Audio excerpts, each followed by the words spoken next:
पवित्र पोर्टल शिक्षक भरती आणि महाराष्ट्र राज्य परीक्षा परिषद, काय संबंध आहे दोन्हीचा? नवीन आयुक्तांची निवड झाली आहे, याचा पोर्टल शिक्षक भरतीवरती कसा परिणाम होणार आहे? टेट पवित्र पोर्टल मार्फत घेतली जात होती, 2017ची असेल 2022ची असेल, त्याचं सर्व कामकाज हे शिक्षण आयुक्त पुणे यांच्या मार्फत केलं जात होतं. मित्रमैत्रिणींनो, सध्याचं जे महत्त्वाचं अपडेट आहे त्या ज्या ओक मॅडम आहे, ज्यांच्याबद्दल मी बोलते, आता त्यांची बदली झालेली आहे आणि अर्थातच त्यांच्या ठिकाणी चौथे सरांची निवड झालेली आहे, जे कोल्हापूर विभागाचे उपसंचालक म्हणून काम करत होते. महेश जगन्नाथ चौथेची निवड पदोन्नतीनुसार झालेली आहे, सर्वोच्च न्यायालयाच्या निर्णयानुसार. ती केवळ सुप्रीम कोर्टाच्या निर्णयामुळे, पिटिशनच्या निर्णयामुळे आणि तात्पुरत्या स्वरूपाची झालेली आहे, हे सर्वांनी लक्षात घ्या. आता मुद्द्याचं बोलायचं म्हणजे आपण हे सर्व ऐकतोय ते म्हणजे पोर्टल शिक्षक भरतीवरती याचा काय परिणाम होणार आहे.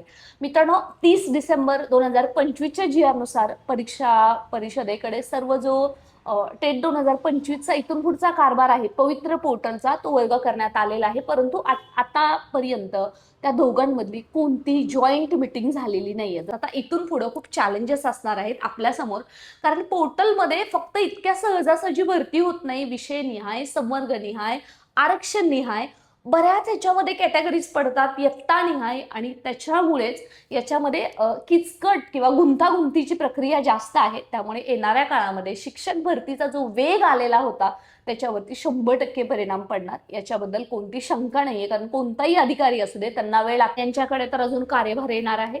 महेश चौथेजी सरांकडून आम्हाला सुद्धा खूप अपेक्षा आहेत की पारदर्शक पद्धती होत असताना जे काही शालेय शिक्षण विभाग नवनवीन निर्णय घेते त्याच्यामध्ये ते आमच्या सोबत असतील. त्याच्यामध्ये जो आत्ताचा एक महत्त्वाचा आपल्या पुढे मुद्दा आहे तो म्हणजे लिमिटेड प्रेफरन्स असतील, त्याचे आपल्याला अनलिमिटेड हवेत. सोबतच सेमी इंग्रजीची पात्रता आहे. अर्थातच इथं प्युअर इंग्लिश असेल, मराठी माध्यमाचा उमेदवार असेल, तिथंही त्याला संधी मिळायला हवी. कारण सध्या बऱ्याचशा झेडपी तुम्ही पाहताय, नपा मनपा तर ऑलरेडी इंग्लिश मिडियमच्या झालेल्या आहेत, परंतु सेमी झेडपीमध्ये चालू झालेलं आहे.